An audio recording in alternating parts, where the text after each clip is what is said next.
50 minus ব্র্যাকেটটাকে open করে দাও, 8 minus মাইনাসে প্লাস 3x, 50 মাইনাস 8 মনে রাখবে কত হয়, আমার কাছে কাগজ পেন নেই, মনে রাখতে হয় 42, 42 প্লাস 3x, বাদিক সিম্পলিফাই হয়ে গেল। ডান দিকে 77 মাইনাস 2 ইন্টু 1 ব্র্যাকেট ওপেন করার মানে 2, তাহলে 77 থেকে 2 মাইনাস করলে হচ্ছে 75, আর মাইনাসে মাইনাসে প্লাস 2 ইন্টু 7x মানে হচ্ছে 14x। এবার বাদিকে তোমার প্লাস 3x ছিল, ডান দিক থেকে 14x, আচ্ছা 3xটাকে বাদিক থেকে তুমি ডান দিকে নিয়ে যাও, 14x পড়ে আছে, তাহলে 14x মাইনাস 3x কত হলো, 14x মাইনাস 3x হচ্ছে 11x মনে রেখো। আর বাদিকে সিম্পলিফাই করে এসেছিলো 42, আর ওদিক থেকে এখন এলো 75, সেটাকে তুমি নিয়ে চলে এসো লেফট সাইডে, হলো?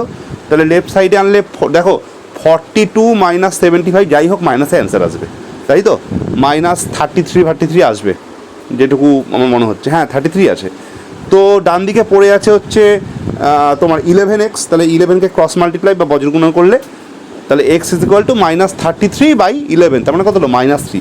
লিখে করো, দেখবে আমি তো মুখে মুখে করলাম, লিখে করলে ইজি হয়ে যাবে। এবার দেখো যখনই তোমার বাদিকে মাইনাস বা ডান দিকে মাইনাস চলে আসছে না, তখন না করলেও হবে, ওখানে দাঁড়িয়ে গেলেও হবে, কারণ এখানে তিনটে অপশানের মধ্যে একটা অপশানেই, থার্ড অপশানে খালি মাইনাস সাইনটা আছে, তো ওটাই অ্যান্সার হবে।